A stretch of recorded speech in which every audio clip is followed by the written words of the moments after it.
জীবনে এগিয়ে যাওয়ার জন্য কেউ রাস্তা করে দিবে না। নিজের রাস্তা নিজেকেই তৈরি করে নিতে হবে। হ্যালো এভরিওয়ান, আসসালামু আলাইকুম। সবাই কেমন আছেন? আলহামদুলিল্লাহ, আমি অনেক ভালো আছি। জীবনের রাস্তাটা নিজেকেই সবসময় এগিয়ে নিয়ে যেতে হয়। যেহেতু নিজের কর্ম নিজেকেই করতে হবে। যেটাতে আপনি নিজেকে কমফোর্ট ফিল মনে করেন, আপনি কিন্তু সেটাই করবেন। কে কি বলল তার জন্য আপনি পিছন ফিরে তাকানোর কোনো প্রয়োজন নেই। আপনি যদি মনে করেন এটাতেই আপনার সফলতা আসবে, ইনশাল্লাহ আপনি সেটাই আপনার মন দিয়ে করবেন। জীবনে যত বেশি পরিশ্রম করবেন তত বেশি সফলতার মুখ দেখবেন। জীবনে কারো কথা শুনে পিছন দিকে তাকানোর কোনো দরকার নেই। মানুষ তো থাকবে আজে বাজে কথা বলার জন্য, কিন্তু কেউ আজে বাজে কথা বললেই যে আপনি থেমে যাবেন সেটা কখনোই করবেন না। সেটা করলেই কিন্তু আপনি জীবনে পিছিয়ে যাবেন, ভুল করবেন। কখনোই কারো সিদ্ধান্ত নিজের উপরে চাপিয়ে দিবেন না।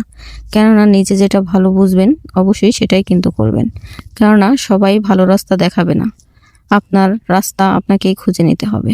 সবাই ভালো থাকবেন, সুস্থ থাকবেন। Thank you for watching.